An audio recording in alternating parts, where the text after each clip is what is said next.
இந்த நாளில் திருப்பிக் கொள்வோம். இன்றைக்கி தேவனுடைய வார்த்தையை நாங்கள் படிப்போம். எங்களுடைய பிரசங்கத்தின் தலையங்கம் அன்னாளுடைய ஜெபம். அன்னாளின் ஜெபம். எங்களுடைய பிரசங்கத்தின் தலையங்கம் என்ன? அன்னாளுடைய ஜெபம். இதுதான் எங்களுடைய பிரசங்கத்தின் தலையங்கம். யார் இந்த அன்னாள்? இந்த அன்னாள்னா யார்? நம்ம இன்றைக்கி பார்க்க போகிறோம். அன்னாள் யார்? அன்னாளுடைய ஜெபம் என்னது என்று நாங்கள் பார்க்க போகிறோம். சரியா? அன்னாள் என்பவள் 1 சாமுவேல் புத்தகத்துக்கு திருப்புவோம். 1 சாமுவேல் 1 அதிகாரம். 1 சாமுவேல் 1 அதிகாரம். இந்த 1 அதிகாரத்தில் இந்த அன்னாளுடைய கதை ஆரம்பிக்கப்படுகிறது. இந்த பைபிள் ரொம்ப ஒரு இனிமையான ஒரு வாழ்க்கையின் காரியங்களை மாற்றுகிற ஒரு மகத்துவமான ஒரு புத்தகம் தான் பைபிள். இந்த பைபிளில் இருக்க நிறைய கதைகள், சத்தியம் கதைகள். அந்த கதைகள் நம்மளுடைய வாழ்க்கையில் ஒரு பெரிய மாற்றத்தை உண்டு பண்ணும். 1 சாமுவேல் 1 அதிகாரம் 11 வசனம். திருப்பிக்கலுங்க. 1 சாமுவேல் 1 அதிகாரம் 11 வசனம் வாசிக்க கேட்போம். 1 சாமுவேல் 1 அதிகாரம் 11 வசனம். 1 சாமுவேல் 1 அதிகாரம் 11 வசனம்.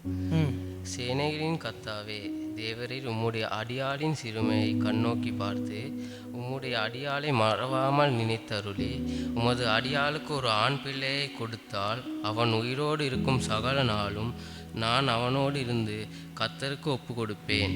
அவன் தலையின் மேல் சாவகரன் கத்தி படுவதில்லை என்று ஒரு பொருத்தனை பண்ணினார். சரி, பாருங்க. இந்த அன்னாள் சொல்றது யாருன்னு கேட்டிங்கன்னா, அந்த காலத்தில் சாமுவேலுடைய தாயார் தான் இந்த அன்னாள். சாமுவேல் என்கிற ஒரு தீர்க்கதரிசி இருந்தார். அவர் தான் இஸ்ரேலில் இருந்த ரொம்ப வல்லமையான ஒரு தீர்க்கதரிசி தான் இந்த சாமுவேல். அப்போ இந்த தீர்க்கதரிசி சாமுவேலுடைய தாயார் தான் இந்த அன்னாள். இந்த அன்னாளுடைய கதை எப்படின்னு கேட்டிங்கன்னா, அவங்களுடைய வாழ்க்கையில் திருமணம் முடித்து பல வருஷங்கள் கடந்தும் பிள்ளைகள் கிடைக்கல. அவங்க கற்பம் மூடப்பட்டிருந்தது. அப்போ எல்லாருமே அன்னாளை குறித்து துச்சமாக தான் நினைச்சாங்க. எல்லாரும் ஒரு விதமாக சொன்னாங்க, நீ ஒரு மலட்டு பொம்பளை, ஒன்றும் உனக்கு வேலை இல்லை, உனக்கு புள்ள பெற முடியாது அப்படின்னு ரொம்ப அவங்கள ஏளனப்படுத்தி வெட்கப்படுத்தி இருக்கிறது செஞ்சுருக்காங்க. நமக்கு தெரியும், கல்யாணம் கட்டி 1 வருஷம் ஆயிட்டுன்னா எல்லாரும் கேட்பாங்க, என்ன ஒன்றும் இல்லையா இன்னும் அப்படின்னு கேட்பாங்க. அதே 2 வருஷம் ஆயிட்டுன்னா ஒரு டாக்டரை பாருங்கன்னுவாங்க. 3 வருஷம் ஆயிடுச்சுன்னு சொன்னால் ஏன் உங்களுக்கு பிள்ளையே கிடைக்க மாட்டேங்குதுன்னு கேட்பாங்க. அது ஒரு ரொம்ப ரொம்ப வருத்தமான ஒரு விஷயம். இந்த பிள்ளை இல்லாதவங்கக்கிட்ட போயிட்டு உனக்கு பிள்ளை இல்லையா அப்படின்னு கேட்டாலே ரொம்ப அது வேதனைக்குரிய ஒரு வருத்தத்துக்குரிய விஷயம். அப்போ இந்த அண்ணாளுக்கும் அப்படி தான். அவங்கக்கிட்ட அந்த பிள்ளை இல்லாதது ஒரு 11 வருஷம் மாதிரி ஆகிட்டு பிள்ளையே இல்லை. அப்போ ரொம்ப கஷ்டமாக இருந்துச்சு அவங்களுக்கு. அப்போ இப்படி இருக்கும் பொழுது, ஆனால் அவள் ஒவ்வொரு வருஷமும் கடவுளுடைய ஆலயத்துக்கு போகிறத நிப்பாட்டவே இல்லை. இப்போ நமக்கெல்லாம் ஒரு சில நேரங்களில் நம்ம ஜெபிச்சிருப்போம், அந்த ஜெபத்துக்கு பதில் கிடைக்கலன்னா சோர்ந்து போயிடும். ஐயோ, நான் ஜெபிச்சேனே, போன வாரமும் போய் ஜெபிச்சேன், இதுக்கு முந்தின வாரமும் சபையில் போய் நான் ஜெபிச்சேன், பாருங்கள் எனக்கு பதில் கிடைக்கவே இல்லை, ஏன் என் பதில் இவ்வளோ தாமதிக்குது அப்படின்னு சோர்ந்து போயிடும். ஆனால் இந்த அன்னாள் அப்படி இல்லை. அவங்க எவ்வளோ தாமதித்தாலும் கடவுளுடைய ஆலயத்துக்கு போகிறத நிப்பாட்டவே இல்லை, ஜெபிக்கிறத நிப்பாட்டலை, வேதத்தை படிக்கிறத நிப்பாட்டலை. நாமளும் நல்லா புரிஞ்சுக்கணும், வாழ்க்கையில் ஒரு சில விஷயங்கள் நமக்கு தாமதிக்கலாம், ஆனால் வராதுன்னு இல்லை. ஒரு சில விஷயங்களை பெறுறதுக்கு கொஞ்சம் பொறுமையாக இருக்கணும். கடவுள்கிட்ட நடந்து கொள்றதா இருந்தால், நீங்கள் கடவுள்கிட்ட ஒரு காரியத்தை பெறணுமா இருந்தால், முதலாவது என்ன தேவைன்னு சொன்னால் கொஞ்சம் பொறுமை நமக்கு தேவையாக இருக்குது. பொறுமை இல்லாமல் அவசரப்பட்டு ஒரு சில முடிவுகள் எடுத்தால் நமக்கு அந்த முடிவுகள் நமக்கு என்ன ஆயிரும்? கஷ்டத்தை தான் கொண்டாடும். அப்போ இந்த அண்ணாளுக்கு இது தாமதமாக இருந்துச்சு. ஆனால் அவங்க சபைக்கு போகிறதோ ஆலயத்துக்கு போகிறதே விட்டு விடலை. ஒவ்வொரு வருஷமும் போயிட்டு ஆண்டவருக்கு ஜெபிச்சாங்க. ஆனால் இந்த வருஷம் இவங்க போயிட்டு என்ன பண்ணுறாங்க? அழுந்து ஜெபிக்கிறாங்க, ரொம்ப கண்ணீரோடு ஜெபிக்கிறாங்க. எப்படி ஜெபிக்கிறாங்க? ஆண்டவரே, எனக்கு நீ ஒரு பிள்ளையை கொடுத்தா, 10ஆம் வசனத்தில் கீழ்பாகத்தில் சொல்லுது, நீர் எனக்கு ஒரு பிள்ளைய கொடுக்கணும் அப்படின்னு சொல்லி அழுந்து ஜெபிக்கிறாங்க. நான் உங்களுக்கு சொல்கிறேன், நல்லா கேளுங்க. ஒரு சில நேரங்களில் நம்முடைய வாழ்க்கையில் வர்ற பிரச்சனையில் நம்ம கண்ணீர் விடுகிற நேரம் உண்டு. ஒரு சில நேரங்களில் நம்ம கண்ணீர் விடுற நேரம் இருக்குது. அது நம்ம யார் முன்னுக்கும் விட மாட்டோம். ஒருவேளை நம்ம ரகசியமாக நம்ம அறையில் இருந்து நம்ம பாத்ரூமில் போயிட்டு கூட அழுகுற நேரங்கள் இருக்குது. இந்த சிஸ்டருக்கும் இந்த அண்ணாளுக்கும் அப்படி தான். அவளுக்கு தாங்க முடியாத வேதனையில் போயிட்டு என்ன செய்கிறா, ஒரு அறையில் போயிட்டு இல்லாட்டி அந்த ஆலயத்தில் போயிட்டு அழுந்துக்கிட்டு இருக்கா. அங்கே இருந்த ஊழியக்காரன் கூட நினச்சிட்டா இந்த அம்மாவுக்கு குடிச்சு வெறியில் அழுறாங்கன்னு. ஆனால் வெறியில் அழலை, கடவுளுக்கு இருக்கிற கடவுள்கிட்ட போயிட்டு ரொம்ப தன்னை தாழ்த்தி கண்ணீரோடு கூட ஜெபிக்கிறாங்க. அப்போ ஜெபிக்கிறது ஜெபம் எப்படின்னு கேட்டிங்கன்னா இப்படி ஜெபிக்கிறாங்க. எப்படி ஜெபிக்கிறாங்க? ஆண்டவரே, நீர் எனக்கு ஒரு ஆண் பிள்ளையை கொடுத்தா, நீர் எனக்கு ஒரு ஆண் பிள்ளையை கொடுத்தா நான் அந்த பிள்ளைய உமக்கே தருவேன். அவங்க ஜெபம் எப்படி இருந்துச்சு? அவங்க ஜெபம் வந்து நீர் எனக்கு தந்தா நான் அதை வச்சுக்குவேன், இல்லை நீர் எனக்கு தந்தா அதை நான் பத்திரமா வச்சுக்கிறேன்னு சொல்லலை. நீர் எனக்கு ஒரு ஆண் பிள்ளையை தந்தா நான் என்ன பண்ணுவேன், அதை உமக்கே நான் தருவேன். இன்னைக்கு நிறைய பேர் இப்படி ஜெபிக்கிறவங்க உண்டு. எப்படி ஜெபிப்பாங்க? ஆண்டவரே எனக்கு காசு தாங்க, நான் கடவுளுடைய ஊழியத்துக்கு கொடுக்குறேன். ஒரு காரை தாங்க, நான் சர்ச்சுக்கு ஒவ்வொரு வாரமும் போகிறதுக்கு. ஆண்டவரே எனக்கு ஒரு மோட்டார் சைக்கிள் தாங்க, ஒவ்வொரு நாளும் நான் சபைக்கு போகிறதுக்கு. இப்படி ஜெபிப்பாங்க. ஆனால் மோட்டார் சைக்கிள் வந்தோடனே என்ன நடக்குது? அதை கொண்டாட மாட்டாங்க.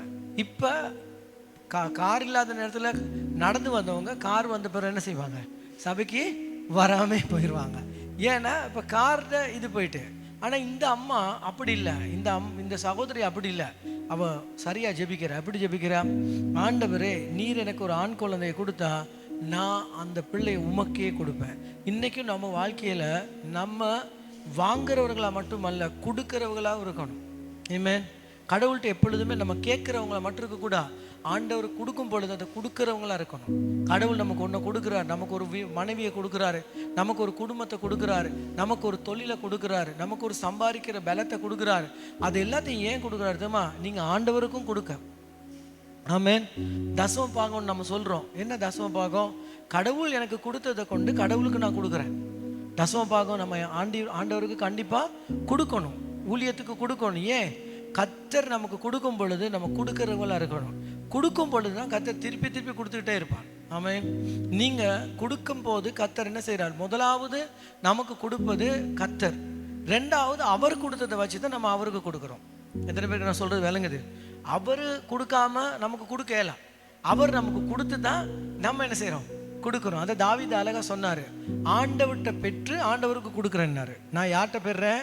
கர்த்தர்கிட்ட பெற்று கர்த்தருக்கு கொடுக்குறேன். அப்போ நம்மளும் முதல்ல புரிஞ்சுக்கொண்டு நம்ம யாருக்கிட்ட பெறுறோம்? கர்த்தர்கிட்ட இருந்து தான் பெறுறோம். அப்போ ஆண்டவருக்கு கொடுக்குறோம். அப்போ அண்ணாளுடைய ஜெபம் என்ன? நீர் எனக்கு ஒரு ஆண் குழந்தையை கொடுத்தா நான் அந்த ஆண் குழந்தைய என்ன பண்ணுவேன்? உமக்கே கொடுப்பேன். ஆமென். எத்தனை பேர் இன்னைக்கு இப்படி ஒரு ஜெபம் பண்ணுறீங்க? ஆமென். ஜெபிப்பீங்களா? 10 பேர் ஜெபிக்க மாட்டீங்க போல. எப்படி ஜெபிக்கணும்? எப்படி ஜெபிக்கணும்? ஆண்டவரே, நீங்கள் எனக்கு கொடுக்கும் பொழுது நான் உங்களுக்கும் கொடுப்பேன். ஆமென். நீங்கள் எனக்கு ஒரு பஸ் கொடுத்தா அதை வச்சு நான் ஊழியத்தை பண்ணுவேன். நீங்கள் எனக்கு ஒரு வீடு கொடுத்தா அதுலேருந்து நான் கர்த்தரை துதிப்பேன். நீங்கள் என் வியாபாரத்தை இன்னும் பெருக பண்ணுனா அதுலேருந்து 4-5 குடும்பத்தை வாழ வைப்பேன். ஆண்டவரே, கடவுளுடைய ராஜ்யத்துக்கு உதவி செய்வேன், ஊழியத்துக்கு ஹெல்ப் பண்ணுவேன், ஊழியத்துக்கு ஒரு பஸ்ஸை வாங்கி கொடுப்பேன், ஊழியத்துக்கு ஒரு கார் வாங்கி கொடுப்பேன். இப்படி நாம் ஜெபிக்கணும். எத்தனை பேர் நினைக்கிறீங்க இந்த ஜெபங்கள் ஆண்டவர் கேட்பார்? ஜெபத்தை கேட்பாரா? சுயநலம் இந்த ஜெபத்தில் இருக்குதா? இதில் என்ன இல்லை? சுயநலம் இல்லை. என்ன சுயநலம்? என்ன ஆசீர்வதிங்கப்பா, என் மனைவி ஆசீர்வதிங்கப்பா, என் பிள்ளைய ஆசீர்வதிங்கப்பா. அதுக்கு அந்த ஜெபத்துக்கு பேர் என்னது? சுயநலம். ஆனால் பொதுநலம் என்னன்னா, ஆண்டவர் என்ன மட்டும் இல்லை, என்னை ஆசீர்வதிங்க, நானும் அநேகருக்கு ஆசீர்வாதமாக இருக்கணும். சொல்லுங்க ஆமேன். சொல்லுங்க ஆமேன். ஆமேன். ஹல்லேலூயா. எத்தனை பேர் உற்சாகமாக இருக்கீங்க? ஹல்லேலூயா. அப்போ என்ன நீங்கள் ஆசீர்வதிக்கும் பொழுது நானும் மற்றவர்களுக்கு என்ன செய்யணும்? ஆசீர்வாதமாய் இருக்கணும். இப்போ இந்த ஜெபம் என்ன ஆயிட்டு? இந்த ஜெபத்தை கர்த்தர் என்ன செஞ்சிட்டாரு? கேட்டுட்டாரு. ஆண்டவர் என்ன செஞ்சாரு? இந்த ஜெபத்துக்கு மறு உத்தரவு கொடுத்தார். ஏன்? இந்த ஜெபம் வந்து சும்மா ஜெபம் இல்லை, ரொம்ப வல்லமையான ஒரு ஜெபம். ஆண்டவரே, கண்டிப்பாக நீங்கள் எனக்கு இந்த ஆண் குழந்தையை கொடுத்தா இந்த ஆண் குழந்தையை நான் உமக்காக கொடுப்பேன் அப்படின்னு ஒரு ஜெபம். ஆனால் அந்த ஜெபத்தில் ரொம்ப வல்லமை இருக்குது, ரொம்ப வல்லமை இருக்குது. வாசிப்போம். 27ஆம் வசனம் 28ஆம் வசனம் அதே அதிகாரத்தில் 27-28 வாசிப்போம் பாப்போம். 1 சாமுவேல் 1ஆம் அதிகாரம் 27ஆம் வசனம் 28ஆம். இந்த பிள்ளைக்காக விண்ணப்பம் பண்ணினேன். நான் கர்த்தரிடத்தில் கேட்ட என் விண்ணப்பத்தின்படி எனக்கு கட்டளையிட்டார். ஆகையால் கர்த்தருக்கென்று கேட்டப்பட்டபடியினால் அவன் உயிரோடு இருக்கும் சகல நாளும் அவனை கர்த்தருக்கே ஒப்பு கொடுக்கிறேன் என்றாள். அவன் அங்கே கர்த்தருக்கு பணிந்து கொண்டார். பாருங்க என்ன, இப்போ எங்கே போயிட்டு இவங்க கேட்டாங்க? தேவ ஆலயத்தில் போயிட்டு ஜெபம் பண்ணாங்க. இப்போ நம்ம கூட சபைக்கு வந்து என்ன பண்ணுறோம்? ஜெபிக்கிறோம், கடவுளை நோக்கி ஜெபிக்கிறோம். அப்பா இயேசுவே, இந்த காரியத்தில் இப்படி ஒரு அற்புதம் நடக்கணும், இந்த காரியத்தில் இப்படி ஒரு அதிசயம் ஒன்று நடக்கணும், அப்படி நம்ம ஜெபம் பண்ணுறோம், கையை உயர்த்தி கடவுள்கிட்ட ஜெபிக்கிறோம். இப்போ என்ன நடந்துட்டு, அவங்க ஜெபித்த ஜெபம் என்ன ஆயிட்டு? கேட்கப்பட்டு விட்டது. அப்படின்னா ஜெபத்துக்கு பதில் வந்துட்டு. ஆமென். என்ன பதில் வந்துட்டு? அவங்க என்ன ஜெபித்தாங்களோ அதே மாதிரி பதில் வந்துட்டு. ஒரு ஆண் பிள்ளை கேட்டாங்க, ஆண்டவர் ஆண் பிள்ளைய கொடுத்துட்டாரு. ஆமென். எத்தனை பேர் இருக்கீங்க? நான் சொல்றது விளங்குதா? அப்போ ஒரு பெண் பிள்ளைய கேட்டிருந்தா என்ன செஞ்சிருப்பார் ஆண்டவர்? ஒரு பெண் குழந்தைய கொடுத்துருப்பார். ஆனால் அந்த அம்மா எப்படி கேட்டுச்சு? ஆண்டவரே, எனக்கு ஒரு ஆண் குழந்தை வேணும். ஆனால் எதுக்காக வேணும்னு சொன்னாங்க அவங்க? உமக்கு கொடுப்பதுக்கு எனக்கு வேணும். ஆமென். இப்போ பைபிள் என்ன சொல்லுது? நமக்கு ஆண்டவர் உணவு கேட்டால் உணவு கொடுப்பாரா? நம்ம விதையை கேட்டால் கர்த்தர் நமக்கு விதையை கொடுப்பாரா? எனக்கு தான் சொல்றது, ஆண்டவரே அந்த சகோதரனுக்கு ஒரு ஆசீர்வாதனா கொடுக்கணும், எனக்கு காசு தாங்க. கடவுள் காசு கொடுப்பாரு. நான் சொல்றது விளங்குதான். நான் சபைக்கு ஆண்டவரே ஒரு பெரிய காரியம் செய்யணும், காசு தாங்க, கர்த்தர் காசு கொடுப்பாரு. அதே மாதிரி நமக்கு தேவை வரும் பொழுது, ஆண்டவரே எனக்கு சுகம் தேவை, எனக்கு தேவை இருக்குது, எனக்கு ஒரு கார் வாங்கணும், அதுக்கும் தேவன் பதில் அளிப்பார். ஏன்னா நம்ம தேவன் எப்படின்னா உணவளிக்கிறவர், அதே போல விதைக்கிறதுக்கு விதை கொடுப்பவர். எத்தனை பேருக்கு நான் சொல்றது விளங்குது? விதைப்பதுக்கு தேவன் நமக்கு விதை தருகிறார், உணவுக்கு தேவையான ஆகாரங்களை தேவன் கொடுக்கிறவர். ஆமென். உணவும் அளிப்பாரு, விதையும் அளிப்பார். ஆனா உணவு அளிப்பது நமக்கு சாப்பிடுவதுக்கு, ஆனா விதை அளிப்பது நமக்கு விதைப்பதுக்கு. விதையை நம்ம சாப்பிடக்கூடாது. எனக்குதா? ஆண்டவர் நமக்கு காசு கொடுக்கும் போது அதுக்குள்ள விதை இருக்கும், அதை நம்ம சாப்பிட்டுட்டா நாளைக்கு பசியில தான் இருக்க வரும். இன்னைக்கு விதைக்காத ஒருவரும் நாளைக்கு சாப்பிட முடியாது. இருக்கீங்களா? சொல்றது விளங்கிட்டா? நீங்க விதைக்கலைன்னா உங்களுக்கு சாப்பிட முடியாது. விதைச்சாதான் உங்களுக்கு சாப்பாடு கிடைக்கும். சொல்லுங்க, நான் விதைச்சாதான் நான் அறுப்பேன். ஆமென். நான் விதைக்காமல் அறுக்க முடியாது. ஆமென். பாருங்க, பாதி பேர் சொல்லுவாங்க, கொடுத்தவங்களையும் ஆண்டவர் ஆசீர்வதிப்பார், கொடுக்காதவங்களையும் ஆசீர்வதிப்பார். ஒன்று உண்மை ஒன்று போய். என்ன? கொடுத்தவங்களை கர்த்தர் ஆசீர்வதிப்பார், ஆனால் கொடுக்காதவங்களுக்கு கொடுக்கறதுக்கு கர்த்தர் ஆசீர்வதிப்பார். அவங்க அதுக்கு பிறகு என்ன செய்யணும்? கொடுக்கணும். நான் சொல்றது விளங்குதா? கொடுக்கறதுக்கு கர்த்தர் ஆசீர்வதிப்பார். நான் கூட கொடுக்கறதுக்கு கர்த்தர்கிட்ட கேட்கும் போது கர்த்தர் எனக்கு தருகிறார். ஆமென். நாம் இந்த ஊழியத்தில் இருக்கும் பொழுது பல லட்சங்கள் தேவைப்படும். நம்ம ஆண்டவரை கேட்குறோம், ஆண்டவரை உங்கள் ஊழியத்துக்கு கொடுக்கணும், எனக்கு காசு தாங்க. கடவுள் தருவாரா தரமாட்டாரா? ஆமென். தருவாரா தரமாட்டாரா? தருவார். சொல்லுங்க எல்லாரும். ஆண்டவர் தருகிற தேவன். ஆமென். நமக்கு பதில் அளிக்கிற தேவன். இப்போ இந்த சகோதரிக்கு அவ கேட்டபடியே கிடைச்சிட்டு. இப்போ என்ன ஆயிருக்கும்? இங்கே தான் விஷயம் இருக்கு, இங்கே தான் பிசாசு வருவான். என்ன வருவான்? என்ன கேட்டாங்க? கடவுளே எனக்கு தாங்க, என்ன செய்யணும்? இருக்கீங்களா? பிரசங்கத்தை கேட்டுக்கிட்டு இருக்கீங்களா? என்ன கேட்டாங்க? கடவுளே எனக்கு தாங்க, நான் என்ன செய்யணும்? எனக்கு ஒரு ஆண் குழந்தைய தாங்க, நான் என்ன பண்ண போறேன்? கொடுக்கணும். எதுக்கு கேட்டாங்க? உமக்கு நான் கொடுக்கும்படியாக. 11ஆம் வசனத்தை வாசிங்களா? 1 சாமுவேல் 1ஆம் அதிகாரம் 11ஆம் வசனம். என்ன ஜெபம்? வாசிங்க தம்பி. அந்த ஜெபத்தை மறந்துடாதீங்க, மனசுல வச்சுக்கிறீங்க. அந்த ஜெபம் என்ன ஜெபம்னு பாருங்க. நீர் எனக்கு ஒரு ஆண் குழந்தையை கொடுத்தா, எனக்கு ஆண் பிள்ளையை கொடுத்தால் அவன் உயிரோடு இருக்கும் சகல நாளும் நான் அவனை கர்த்தருக்கு ஒப்பு கொடுப்பேன். என்ன சொன்னா? என்ன அவளுடைய ஜெபம்? நீர் எனக்கு ஒரு ஆண் குழந்தையை கொடுத்தா உயிரோடு இருக்கும் நாள் வரைக்கும் அவனை கர்த்தருக்கு ஒப்பு கொடுப்பேன். என்ன சொல்றா? நீர் எனக்கு கொடுத்தா நான் கொடுப்பேன். சொல்லுங்க, ஆண்டவர் எனக்கு கொடுத்தா நான் கொடுப்பேன். ஆமென். சொல்லுங்க, ஆமென். கர்த்தர் எனக்கு கொடுக்கும் பொழுது நான் கொடுப்பேன். ஆண்டவர் கொடுப்பாரா? எத்தனை பேர் நம்புறீங்க ஆண்டவர் கொடுப்பாரு? ஹல்லேலூயா. கண்டிப்பா கொடுப்பாரு. ஆமென். இப்போ இந்த அன்னாளுடைய ஜெபத்துக்கு பதில் கொடுத்தாரு. அன்னாளுடைய ஜெபத்துக்கு பதில் கொடுத்தாரு. இப்போ என்னத்துக்கு கொடுத்தாருன்னா, அவங்க கேட்டபடியே கொடுத்துட்டாரு. நீங்க ஜெபத்துல எப்படி கேட்குறீங்களோ அப்படி கர்த்தர் கொடுப்பார். நீங்க ஆட்டோ கேட்டா ஆட்டோ தான் கிடைக்கும், கார் கேட்டா கார் கிடைக்கும். இருக்கீங்களா? நான் கேட்குறது கொஞ்சம் பெருசா. ஏன்னா நம்ம ஆண்டவர்கிட்ட போயிட்டு சின்னதாக கேட்கக்கூடாது. ஏன்னா அவர் சின்ன கடவுள் இல்லை, அவர் பெரிய கடவுள். இப்போ நீங்கள் ஒரு ஜனாதிபதி உங்கள்கிட்ட வராதுன்னு வைங்களேன், ஜனாதிபதிகிட்ட போயிட்டு 10 ரூபா கேட்டிங்கன்னா யாருக்கு அவமரியாதை? யாருக்கு அவமரியாதை? உங்களுக்கா ஜனாதிபதிக்கா? ஜனாதிபதிக்கு அவமரியாதை. என்னடா 10 ரூபா என்கிட்ட வந்து கேட்குறான், என்ன வெக்கப்படுத்திட்டாங்க. அப்போ நீங்கள் என்ன பண்ணணும்? ஆளுக்கே தக்க மாதிரி கேட்கணும். பெரிய ஆளாக இருந்தால் கொஞ்சம் பெருசாக கேட்கலாம், சின்ன ஆளாக இருந்தால் என்ன செய்யலாம்? கொஞ்சம் சின்னதாக கேட்கலாம். பாதி பேர் லோன் போடக்குள்ள ஆளை பார்த்து தான் லோன் போடுவாங்க. பார்த்துருக்கீங்களா? ஆளை பார்த்து தான் லோனை போடுவாங்க. ஆள் கொஞ்சம் சின்னதாக இருந்தால் 100 ரூபா 200 ரூபாயில் போயிடுவாங்க. அதே ஆள் கொஞ்சம் பெருசாக இருந்தால் ஒரு 2-3000 ரூபாய்க்கு போயிடுவான். அதை விட பெருசாக இருந்தால் லட்சங்களுக்கு போயிடுவான். அதை தாண்டினா கோடிகளுக்கு போவாங்க. ஆளை பார்த்து தான் லோனும் போடுவாங்க. ஆனால் இங்கே கர்த்தர் அந்த அண்ணா கேட்டபடியே அந்த கற்பத்தின் கனியை கர்த்தர் என்ன செஞ்சிட்டார்? திறந்துட்டார். இப்போ இந்த அம்மாவுடைய பகுதி இருக்கு. ஆண்டவர் ஆண்டோடைய பகுதியை செஞ்சிட்டாரு. என்ன செஞ்சிட்டாரு? குழந்தைய கொடுத்துட்டாரு. இப்போ அடுத்த பகுதி யாருக்கிட்ட இருக்குது சொல்லுங்க? என்கிட்ட தான் இருக்குது. ஆமே. அந்த பகுதிக்கு ஆள் யாரு? நான். எனக்கு தான். இப்போ ஆண்டவர் கொடுத்துட்டு பார்க்குறாரு, இப்போ இவன் உண்மைத்துவமா இருப்பானா? இவன் சொன்னபடி இவன் செய்வானா? இன்னைக்கு நிறைய பேருடைய பிரச்சனை என்னன்னா, அண்ணாலை போல பாதி பேர் இல்லை. பாதி பேர் இருக்காங்க, ஆனா பாதி பேர் அண்ணாலை போல இல்லை. ஆண்டவருக்கு சொல்லுவாங்க, ஆண்டவரே இந்த வருஷம் எனக்கு என்ன சொல்றது, ஒரு 30 லட்சம் ரூபா கொடுத்தா நான் ஆண்டவரே உமக்கு இவ்வளவு கொடுப்பேன். எனக்கு ஒரு 10 லட்சம் ரூபா கொடுத்தா நான் இப்படி கொடுப்பேன். ஆனா அந்த 10 லட்சம் ரூபாவுக்கு ஜெபிச்சு அந்த ஜெபத்திட்ட பதில் வந்தோடனே அண்ணாலை போல பாதி பேர் உண்மையா இல்லை. எத்தனை பேருக்கு நான் சொல்றது விளங்குது? பாதி பேர் அப்படி உண்மையா இருக்க மாட்டாங்க. பாதி பேர் அது வந்தோடனே பிசாசு ஒரு சிந்தனையை கொண்டாடுவான். சீ, அதை நீ கொடுக்காத, அது உனக்கு, அதை வச்சுக்கிற நீ. ஆனா அண்ணால் ஜெபிச்ச பொழுது குழந்தை கிடைச்சிச்சா? கிடைச்சிச்சு. ஆனா என்ன ஒப்பு கொடுத்தாங்க? ஜெபிக்கும் பொழுதே ஒரு காரியத்தை அவங்க ஒப்பு கொடுத்தாங்க. என்ன ஒப்பு கொடுத்தாங்க? இது கிடைச்சா உமக்கே கொடுப்பேன்.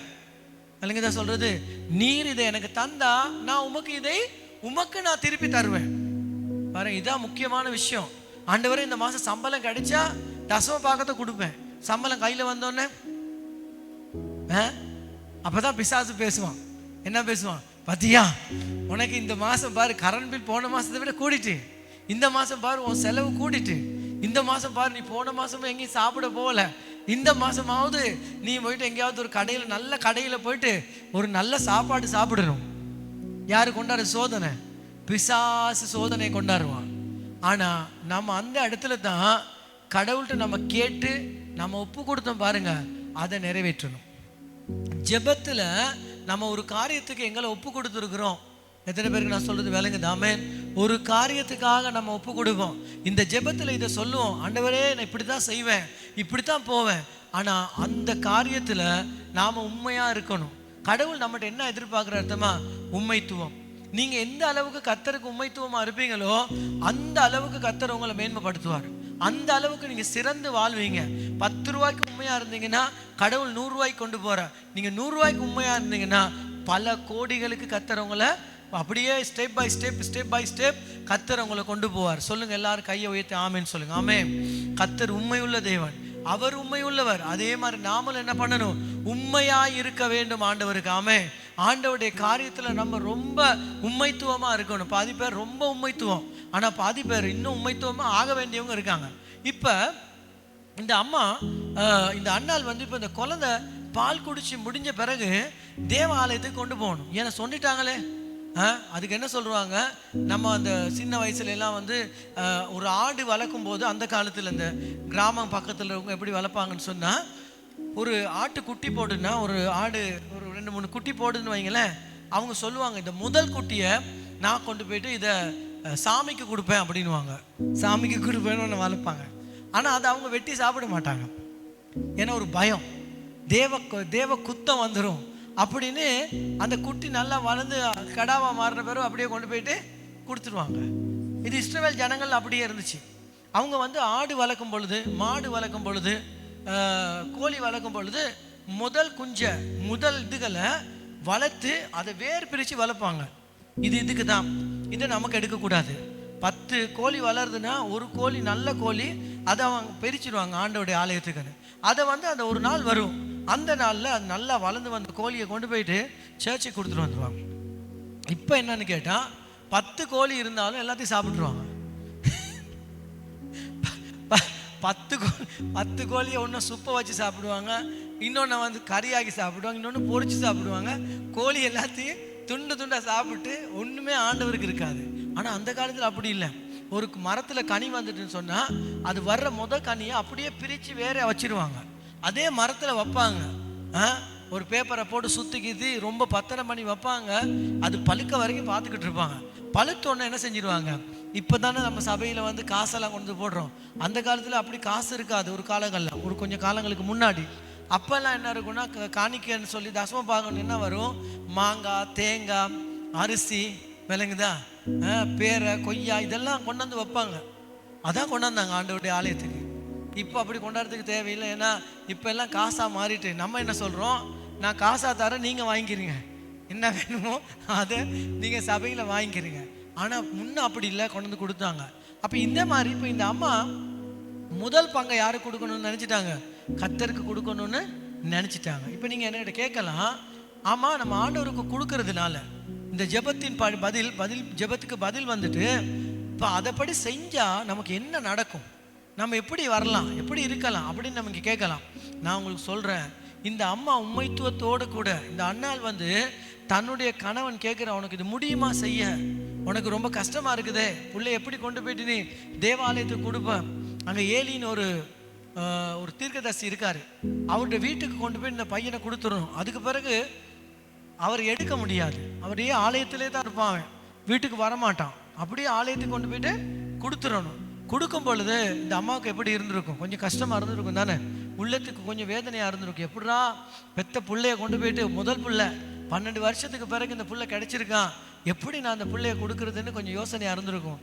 ஆனாலும் நான் கர்த்தருக்கு சொன்னதை நிறைவேற்றவே வேண்டும். ஆண்டவருக்கு ஒன்று ஒப்பு கொடுத்தா அதை நான் எடுக்க முடியாது, அது கர்த்தருக்கு தான். ஆமென். ஒருவேளை அவங்களோட வாழ்க்கையில் நீங்கள் நேரங்கள் ஒப்பு கொடுக்கலாம். நான் ஒரு நாளைக்கு 1 hour ஜெபம் பண்ணுவேன். எத்தனை பேர் அப்படி ஒப்பு கொடுப்பீங்க? இன்னைக்கு கூட ஒரு ஒப்பு கொடுத்தா அதை நிறைவேற்றுங்க. ஆண்டவரே, காலையில் 5 மணிக்கு நான் எழும்புவேன், நம்முடைய வேதத்தை படிப்பேன், ஒரு நாளைக்கு ஒரு அதிகாரமாவது படிக்காமல் தூங்க மாட்டேன். எத்தனை பேர் அப்படி ஒப்பு கொடுக்க விரும்புகிறீங்க? பாஸ்டர், கஷ்டத்தில் மாட்டி விட்டுறாதீங்க, பேசாமல் இருக்கோம் நாங்கள், நீங்கள் போயிட்டு எங்களை பைபிள் படிக்கிறேன் அப்படி இப்படின்னு ஒப்பு கொடுத்துட்டு எங்களை சும்மா மாட்டி விட்டுறாதீங்கன்னு நினைக்கிறீங்களா? அப்படி இல்லை. நம்ம வாழ்க்கையில் ஒரு சில விஷயங்களுக்கு நம்மை ஒப்பு கொடுக்க வேண்டும். நான் இப்படி தான் பண்ணுவேன், இப்படி தான் இருப்பேன், இப்படி தான் அன்பு காட்டுவேன், இப்படி தான் சாந்தமாக இருப்பேன். அப்போ ஒரு சில விஷயங்கள் நாங்கள் ஒப்பு கொடுத்துட்டா அதை கண்டிப்பாக என்ன செய்யணும், நிறைவேற்ற வேண்டும். ஆமென். அல்லேலூயா. எனக்கு கிடைக்கிற எதுனாலும் அதில் கர்த்தருக்குன்னு ஒரு பங்கை நான் கொடுப்பேன் சொன்னால் அதை கண்டிப்பாக செய்யணும். ஆமென்.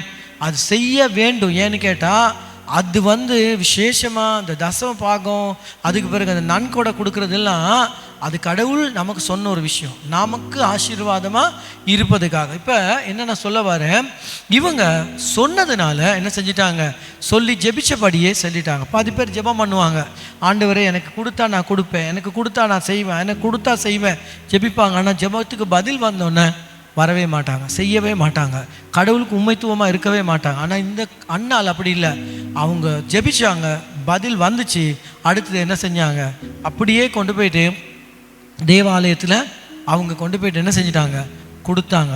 பிரியமானவர்கள், உங்களுக்கு தெரியுமா இதில் பதில் என்னன்னு சொல்லி, அந்த அண்ணாளுடைய வாழ்க்கையில் அதுக்கு பிறகு அவங்களுக்கு 5 குழந்தை கிடச்சி, 2 பெண் பிள்ளைகளும் 3 ஆண் பிள்ளைகளும்.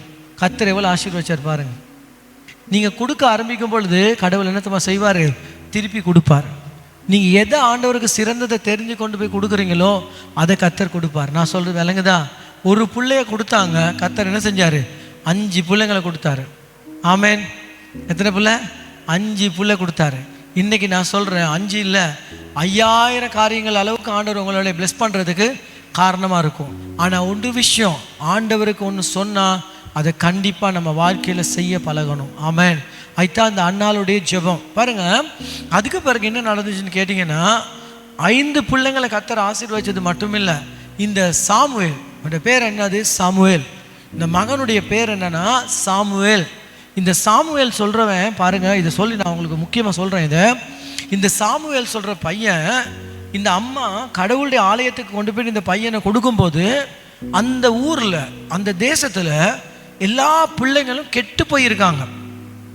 எல்லா பிள்ளைகளும் கெட்டு போயிருக்காங்க. அப்படின்னா ஊழியக்காரன் பிள்ளை கூட கெட்டு போயிருந்தான்.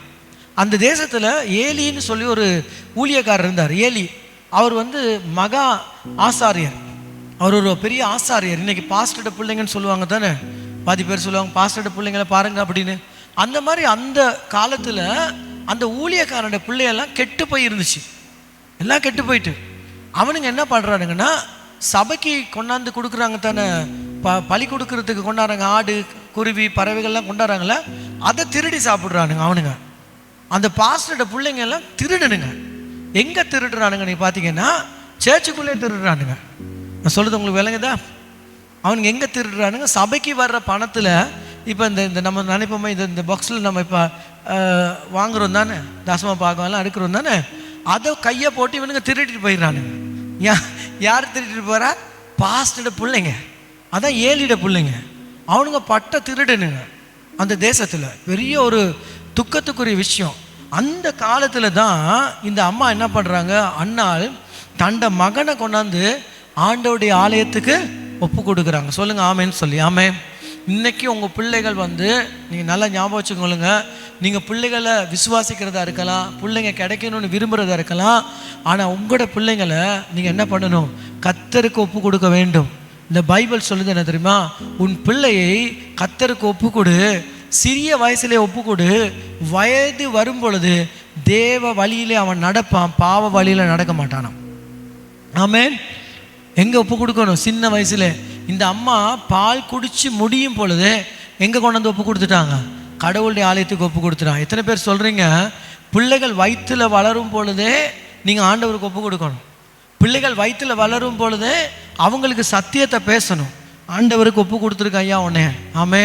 நீ ஆண்டவருக்காக வாழணும், நீ ஆண்டவருக்காக ஜீவிக்கணும், நீ கெட்ட வழியில் போகக்கூடாது. இப்படியெல்லாம் ஜெபிச்சு நீங்கள் உங்கள் பிள்ளைகளை என்ன செய்யணும், ஆண்டவருக்கு ஒப்பு கொடுக்க வேண்டும். உலகத்தில் இந்த காலங்களில் உங்களுக்கு தெரியும், மது போதை, மது இல்லைங்குதா, விபச்சாரம், வேசித்தனம், ஃபோன் எடுத்தால் கெட்ட காரியங்கள் எல்லாம் இருக்குது. ஆனால் அதுக்கு மத்தியில் நீங்கள் என்ன பண்ணணும், ஆண்டவருக்கு பிள்ளைகளை ஒப்பு கொடுக்கணும். ஆண்டவர் அந்த பிள்ளைகளை பொறுப்பெடுத்த பிறகு உங்களுக்கு பயப்பட வேண்டியது இல்லை. இருக்கீங்களா? சொல்கிறது விளங்குதா? நீங்கள் கர்த்தருக்கு ஒப்பு கொடுத்துட்டீங்கன்னா நீங்கள் உங்கள் பிள்ளைகளை குறித்து துக்கப்பட கலக்கப்பட தேவையே இல்லை. அவங்கள கர்த்தர் என்ன செய்வார், அவங்கள பார்த்து கொள்வார். அதான் ஒரு சின்ன வயசுல சண்டே ஸ்கூலுக்கு கொண்டாடணும், சின்ன வயசுல சபைக்கு கொண்டாடணும், பிள்ளைங்களை பழக்கணும் கடவுளுடைய வழியில். ஆமேன். அல்லேலூயா. அதுங்க வயசு வரும் பொழுது அதை விட்டு போக மாட்டாங்க. இப்போ இந்த அம்மா என்ன செஞ்சாங்க, அவங்க ஆலயத்துக்கு கொண்டாந்து விடும் பொழுது ஆலயத்தில் உள்ள பிள்ளைங்களும் கெட்டு போயிருக்குது, ஊரில் இருக்க பிள்ளைங்களும் கெட்டு போயிருக்கு. ஆனால் இந்த மகன் மிகவும் பரிசுத்தமாக வளரப்படுறான். இவன் மிகவும் பரிசுத்தமாக இருக்கிறான். இவன் கடவுளுடைய சத்தத்தை கேட்குறான். இவன் ஆண்டோட சமூகத்தில் ஜெபம் பண்ணுறான். உங்களுக்கு தெரியுமா, அந்த பையன்தான் அந்த முழு இஸ்ரேல் தேசத்துக்கும் ஒரு வல்லமையான தீர்க்கதரிசியாக மாறிட்டான், வல்லமையான ஒரு ஊழியக்காரனாக மாறிட்டான், பெரிய ஒரு ஆசாரியனாக மாறிட்டான். ஆமேன் சொல்லுவோமா? ஆமேன். யாரு? அந்த அம்மாட பிள்ளை, அண்ணாள் என்கிற அந்த தாயாருடைய பிள்ளை முழு இஸ்ரவேலுக்கும், எத்தனை பேர் சொல்கிறது விளங்குது, முழு இஸ்ரேல் தேசத்துக்கும் ஒரு வல்லமையான மனுஷனாக மாறிட்டான். எத்தனை பேர் ஆமேன்னு சொல்கிறீங்க? முழு இஸ்ரேல் தேசத்துக்கும் அவன் ஒரு ஆசீர்வாதமான ஒரு பிள்ளையாக அவன் மாறினான். அவனோட வாழ்க்கை நான் சொல்கிறேன் உங்களுக்கு கேளுங்க, அப்படி ஒரு அபூர்வமான வாழ்க்கையாக இருந்துச்சு. எத்தனை பேர் நீங்கள் சொல்கிறீங்க, கர்த்தருக்கு என்னத்தை கொடுத்தாலும் அதை நல்லா வைப்பாருங்க? ஆமென். நான் சொல்கிறேன், இன்றைக்கி நம்ம பணம் மட்டும் கடவுளுக்கு கொடுக்கறது இல்லை, நம்ம வாழ்க்கையை கொடுக்கணும் ஆண்டவருக்கு, நம்ம பிள்ளைகளை ஆண்டவருக்கு கொடுக்கணும், நம்ம தான் ஒப்பு கொடுக்கணும். ஆமென்.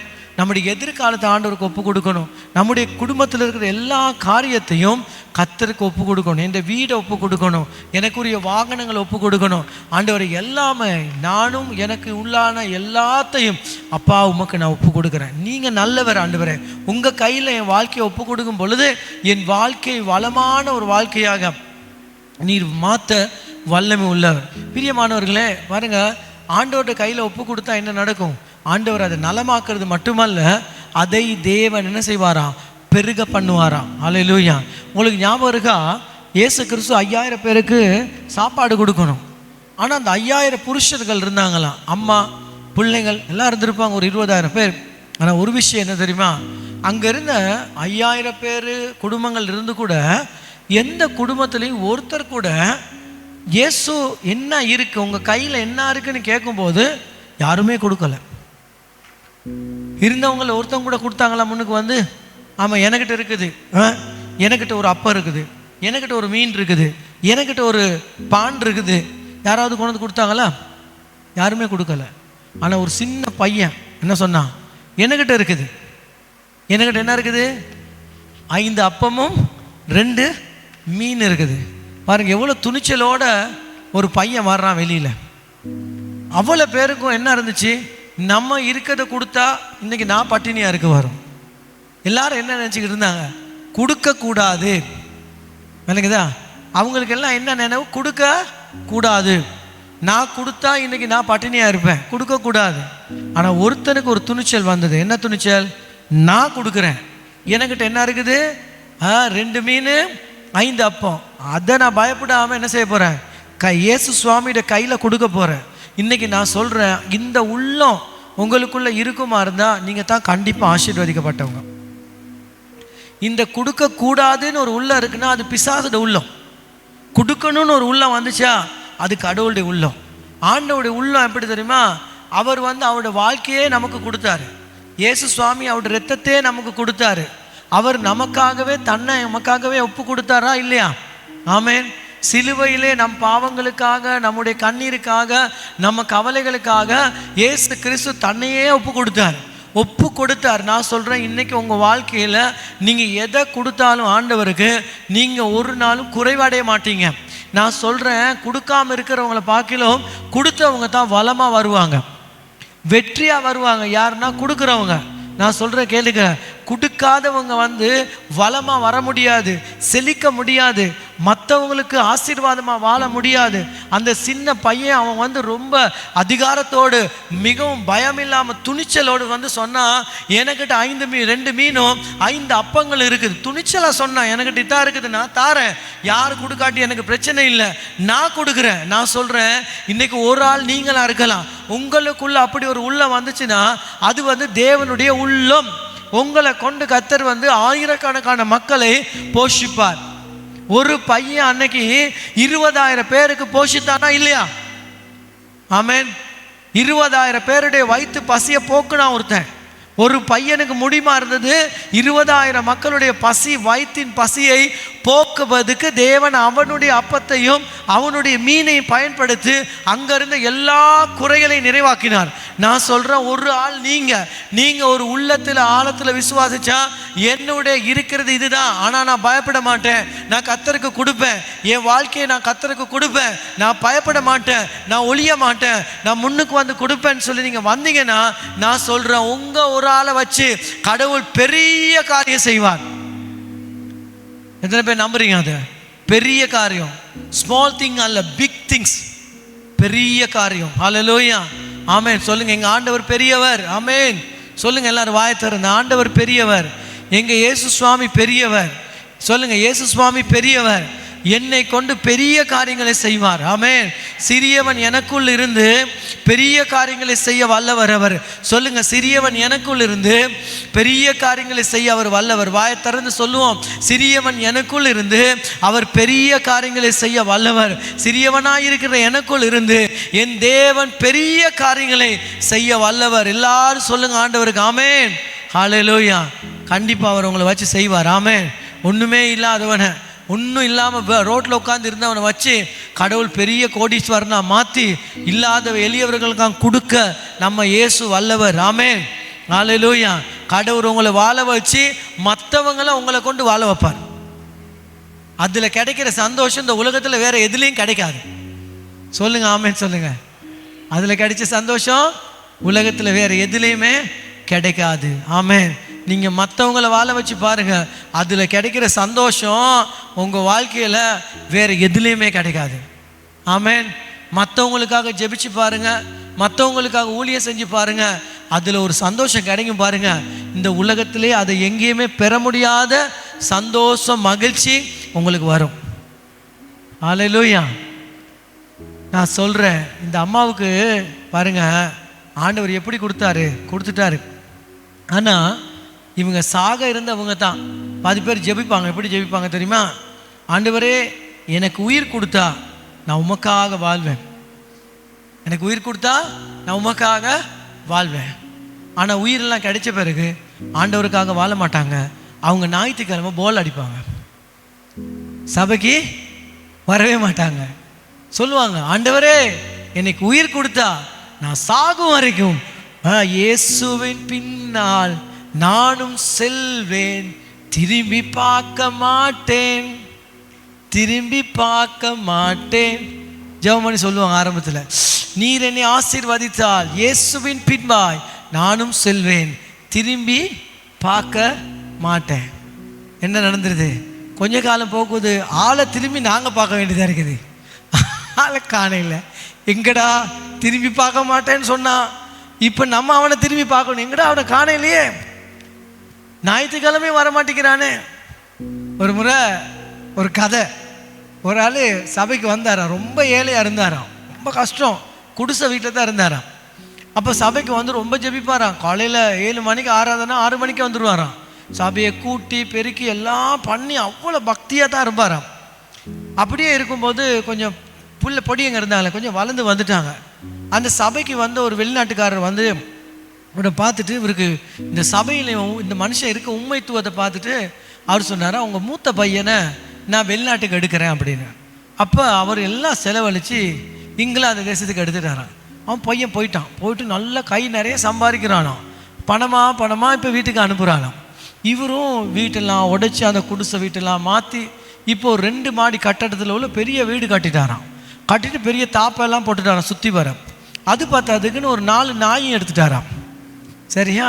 நாயும் எடுத்து நாயை பார்க்குறது, சாப்பாடு போடுறது, குளிப்பாட்டுறது. இப்போ சேர்ச்சுக்கே வர்றது குறைஞ்சிட்டான். பார்த்தீங்கன்னா மாதத்துக்கு ஒருத்தருக்காவது வர மாட்டாராம், ரொம்ப அபூர்வமாக அவரை காண. அப்போ ஒரு நாள் அந்த பாஸ்டரே வந்துட்டாராம். வந்தோடனே கேட்டாராம், அந்த பையன் இந்த அப்பா இப்போ வாராரா? இல்லை பாஸ்டர், அவர் இப்போ வர்றதில்லை, குறவு வர்றது, எப்பயாவது ஒரு நாள் நான் கிறிஸ்மஸுக்கு புது வருஷத்துக்கு தான் வர்றாரு, மற்ற நாளில் வர்றதில்லை அப்படி. அப்போ அவருக்கு ரொம்ப துக்கமாயிட்டான், என்னடா இந்த ஆள் இப்படி ஆகிட்டது. இப்போ பாங்க நான் இப்போ அந்த வீட்டுக்கு போவோன்னு சொல்லிட்டு அவர் வீட்டுக்கு வந்தாங்களாம். பார்த்தா வீடெல்லாம் பார்க்க ரொம்ப மகிழ்ச்சியாக இருக்கான், அந்த அளவுக்கு நல்ல பிரம்மாண்டமாக வீடு கட்டி வச்சுருக்காராம். அப்போ வந்து கேட்டாரா, ஆமாம் ஐயா, இப்போ ஏன் நீங்கள் சேர்ச்சுக்கெல்லாம் வர்றதில்லைன்னு சொல்லி இந்த பாஸ்டர் சொல்கிறாரு, என்ன நடந்துச்சு அப்படி? உங்களுக்கு தெரிய மாட்டேங்குது பாஸ்டர், எங்கள் பாஸ்டருக்கு என்ன புரிஞ்சிக்க முடியலை, எனக்கு இருக்க வேலை இவங்களுக்கு தெரிய மாட்டேங்குது, அவ்வளோ வேலை எனக்கு இருக்குது. அப்போ கேட்டாரா, என்ன வேலை இருக்குது? பாஸ்டர் சர்ச்சுக்கு வர்றதுன்னா ஜன்னல் எல்லாத்தையும் மூடுறதுக்கே ஒரு அரை அவர் பிடிக்குது.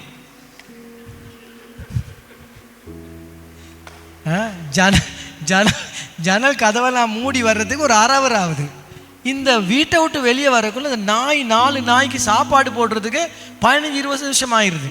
இதெல்லாம் செஞ்சுட்டு பாஸ்டர் வரக்குள்ள சர்ச்சில் ஆராதனை முடிஞ்சிருது. அப்புறம் எப்படி நான் வர்றது சர்ச்சுக்கு? இன்றைக்கி நிறைய பேருக்கு இப்படி இருப்பாங்க.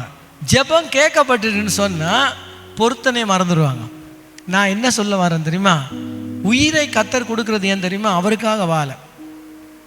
நான் சொல்கிறேன், நீங்கள் அவருக்காக வாழும் பொழுது உங்கள் மனைவிக்கு நல்ல கணவனாக இருக்கலாம், நீங்கள் அவருக்காக வாழும்போது உங்கள் கணவனுக்கு நல்ல மனைவியாக இருக்கலாம், நீங்கள் அவருக்காக வாழும் பொழுது உங்கள் பிள்ளைகளுக்கு நீங்கள் நல்ல அம்மாவாக இருக்கலாம், நீங்கள் அவருக்காக வாழும் பொழுது உங்கள் குடும்பத்தில் ஒரு நல்ல மனுஷனாக உங்களுக்கு வாழ முடியும். எப்படி நல்ல மனுஷனாக வாழ முடியும் தெரியுமா?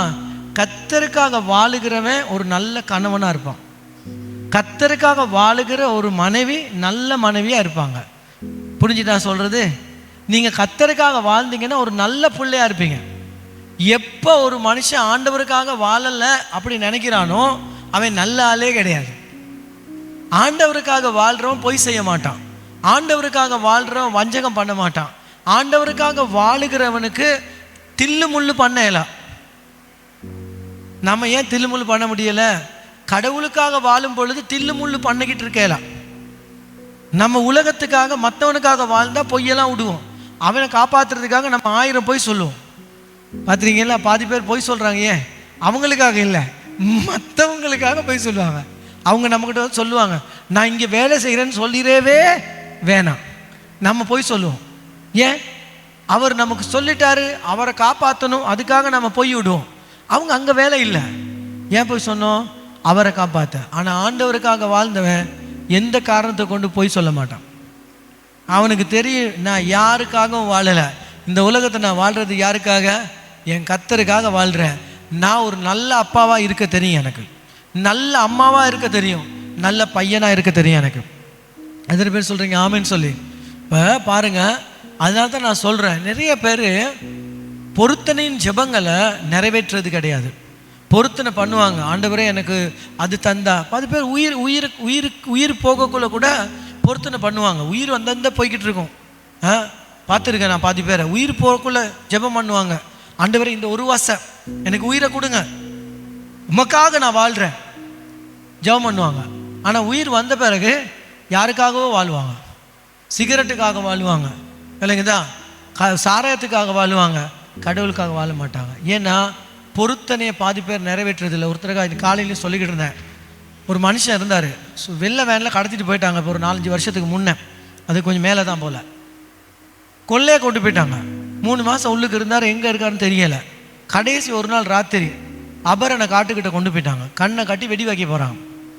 வெடி வைக்க கொண்டு போயிட்டு இப்போ கீழே இறக்கி விட்டுட்டாங்க, ஜீப்பை விட்டு இறக்கிட்டு இவரை விட்டுட்டானுங்க போக சொல்லி. இப்போ எப்படி கொல்லுவாங்கன்னு கேட்டால் ஓட விட்டுட்டு சுடுவாங்க. அப்போ ஓட விட்டு சுட்ட பிறகு சொல்லிடுவாங்க, அவன் இறங்கி ஓடக்குள்ள நாங்கள் சுட்டுட்டோன்னு. ஆனால் இவங்க தான் ஓட சொல்கிறது, அப்படித்தான் செய்வாங்க. இவர் இறங்கிட்டு ஓடிக்கிட்டு இருக்காராம், தெரியும் அடுத்த வினாடி ஒன்று வரப்போகுது, ப்ளஸ் ஒன்று என் தலையில் படும், நான் சாகத்தான் போகிறேன். ஒரு ஜெபம் பண்ணாராம், ஆண்டவரே நான் இது வரைக்கும் செஞ்ச எல்லா பாவத்தையும் இனி செய்ய மாட்டேன், என்ன மன்னிச்சிடுங்க, சரியா? இப்போ 10 பேர் இப்படி ஜெயிப்பாங்க. கடைசி உயிர் போகிற நேரம் தான் ஜெபம் பண்ணுவோம், பழைய பாவத்தெல்லாம் ஞாபகம் பண்ணி, ஆண்டவரே என் பொண்டாட்டிக்கு நான் துரோகம் பண்ணேன், என் பிள்ளைகளுக்கு ஒரு நல்ல அப்பாவாக இருக்கலை, நான் சாராயம் குடித்தேன், நான் அது செஞ்சேன், இது செஞ்சேன், அப்படி செஞ்சேன், இப்படி செஞ்சேன், எல்லாத்தையும் அப்போ தான் ஞாபகம் வரும். அப்போ இவர் எல்லாத்தையும் சேர்த்து சொன்னாராம், இனிமேல் என் வாழ்க்கையில் ஆண்டவரே நான் அந்த மாதிரி காரியம் எதையுமே செய்ய மாட்டேன், என்னை மன்னிங்க, இப்போ ஒரு வருஷம் எனக்கு உயிர் தாங்க அப்படின்னு ஜெபிச்சாராம். இப்போ என்ன ஆயிட்டு, அவங்க சுடலை, இவரை விட்டுட்டு போயிட்டாங்க. கடவுளுடைய கிருபையில் உயிர் தப்பி வந்துட்டார், இப்போ இருக்கார். ஆனால் அந்த பொருத்தனையை மறந்து இருக்கார். இதுதான் மனுஷ குணம், பிசாசுட குணம். என்ன தெரியுமா, அன்னைக்கு உயிர் கொடுத்தாரு தானே, அந்த நேரம் அவர் ஜெபம் பண்ணார் பார்த்தீங்களா, எதை நம்பி கர்த்தர் அந்த ஜெபத்துக்கு பதில் கொடுத்தாரு? இவன் உண்மையாக இருப்பான்னு சொல்கிற ஒரு நம்பிக்கையில் கர்த்தர் அவனை அதை உயிரை காப்பாற்றினார். ஆனால் இன்னைக்கு அந்த ஆட்கள்லாம் மறந்து குடியும் வெறியும், விளங்குதா? ஒரு நாள் தப்பு தவறி எனக்கு ஒரு கால் எடுத்தார், அவருக்கு மறந்துட்டு அவர் இருக்க இடம் எங்கன்னு 4 பேரோடு சேர்ந்துக்கிட்டு நல்லா குடிச்சிக்கிட்டு வீடியோ கால் ஒன்று எடுத்துட்டாரு, என் கையில் மாட்டிட்டார். இப்போ பாருங்கள், நிறைய பேர் அப்படித்தான். ஏன்னா அவங்க அந்த உயிர் கொடுக்கும் பொழுது ஆண்டவர்கிட்ட உயிரை வாங்குறது ஒரு பொருத்தனின் மீது. ஆண்டவரை எனக்கு உயிர் கொடுத்தா நான் உமக்காக வாழ்வேன். நான் சொல்கிறேன் உங்களுக்கு, இந்த பூமியில் நம்ம எல்லாமே ஒரு முசம் தான் வாழ்வோம், இன்னொரு வாழ்க்கை நமக்கு இல்லை, இன்னொருத்தருக்கா பிறக்க போகிறதும் இல்லை.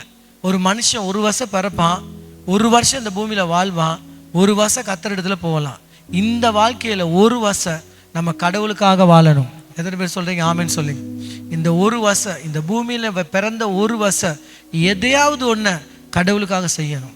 பணம் சம்பாதிக்கிறவன் பணம் சம்பாரித்து அதை கொண்டு கர்த்தருக்கு ஊழியம் பண்ணலாம். பாட்டு படிக்கக்கூடியவங்க அந்த பாடல்னால ஒரு ஊழியத்தை பண்ணலாம்.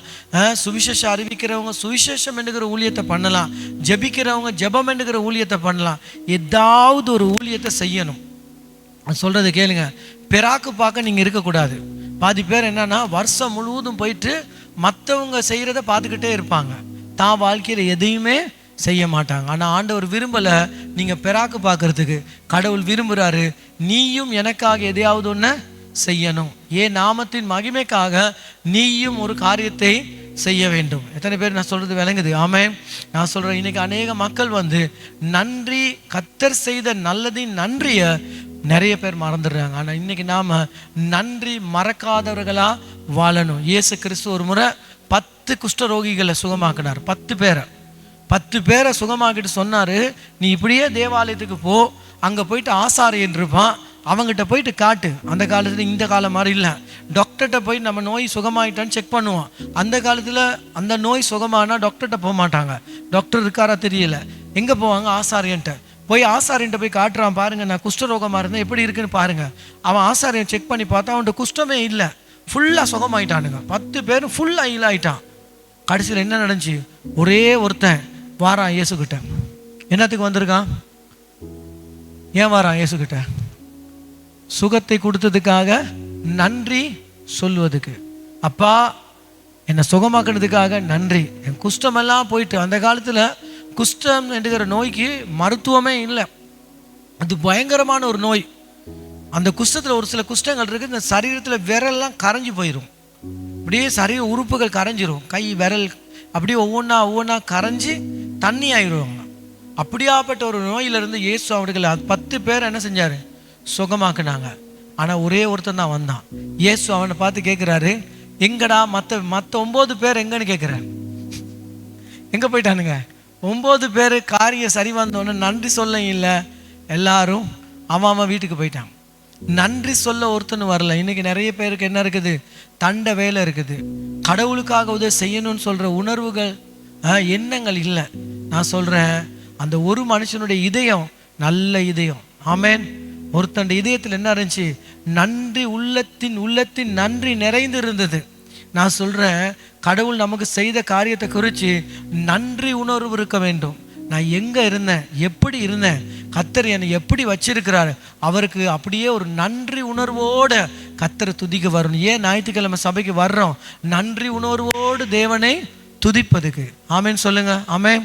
ஏன் வரோம்? சபையில் பாஸ்டரை பார்த்துட்டு போய் வர்றோம்.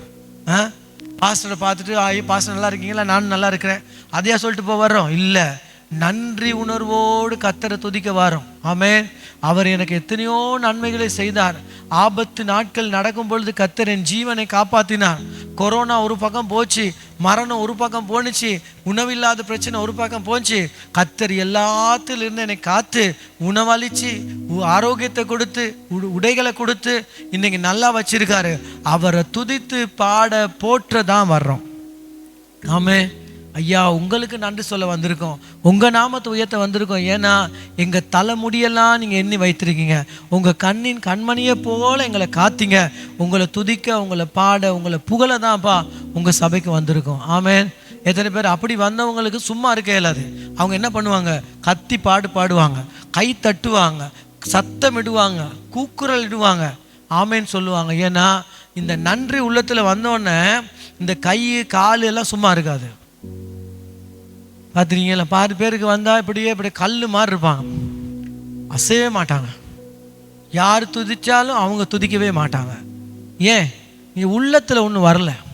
உள்ளத்தில் வந்தவங்களுக்கு சும்மா இருக்க முடியாது. கர்த்தர் செய்ததை நான் நினைக்கும் பொழுது என் வாய் என்ன சொல்லுதான்? கர்த்தர் என்னில் செய்த நன்மைகளை நினைக்கும் பொழுது என்ன நடக்குமா?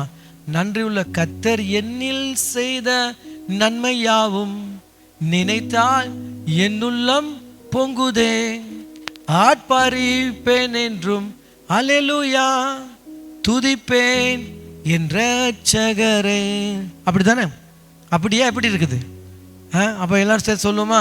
கர்த்தர் என்னில் செய்த நன்மை யாவும் நினைத்தால் என்னுள்ளம் பொங்குதே, ஆட்பாரிப்பேன் என்றும் அல்லேலூயா துதிப்பேன் என்ற ரட்சகரை. தாவீது சொல்றாரு, கர்த்தர் என்னில் செய்த நன்மைகளை நான் நினைக்கும் பொழுது என் உள்ளம் பொங்குதான்.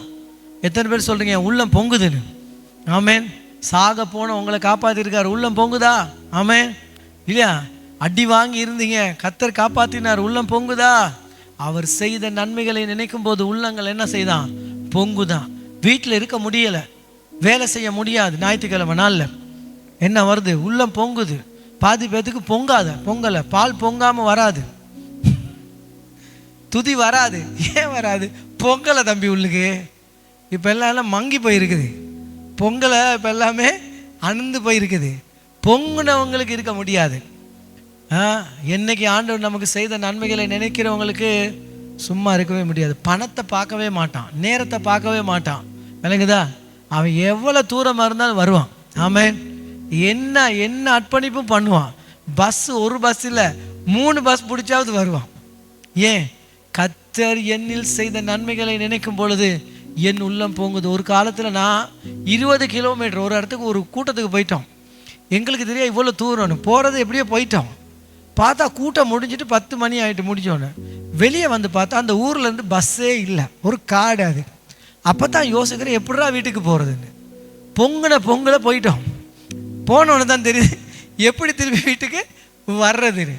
நீங்கள் சொல்கிறீங்க அங்கே நடக்க ஆரம்பித்தோம். காலையில் தான் கண்டிக்கு வந்து இறங்கணும். நடந்து வாரம் காலை ஆயிட்டு. என்ன காரணம்? பொங்கிச்சு உள்ள. என்னாச்சு? நன்றியால் பொங்குனது. நடக்கிறதெல்லாம் பெரிய விஷயமே விளங்கலை. அதனால் பிரியமானவர்கள், நான் இன்னைக்கு சொல்கிறேன், கர்த்தர் நல்லவர். ஆமென். அன்னால போல வாக்கு தத்தங்களை அறிக்கைகளை பண்ணுனா, ஒப்பு கொடுத்தலின் ஜெபங்களை பண்ணுனா அதை நாங்கள் நிறைவேற்றணும். ஆமென். எத்தனை பேர் சொல்கிறீங்க இனி நான் என் வாழ்க்கையில் ஆண்டவருக்கு ஒப்பு கொடுக்க போகிறேன். ஆமென். என் பிள்ளைகளை, என் வாழ்க்கையை, என் வியாபாரத்தை எல்லாத்தையுமே கர்த்தருக்கு நான் ஒப்பு கொடுக்க போகிறோம். எல்லோரும் எழும்பி நின்று நாங்கள் ஜெபம் பண்ண போகிறோம். இன்றைக்கி தேவனுடைய ராஜ்யத்துக்கு நாங்கள் விதைக்கையும் போகிறோம். இந்த விதைக்கிற நேரமும் கர்த்தரை நம்பி கொடுங்க.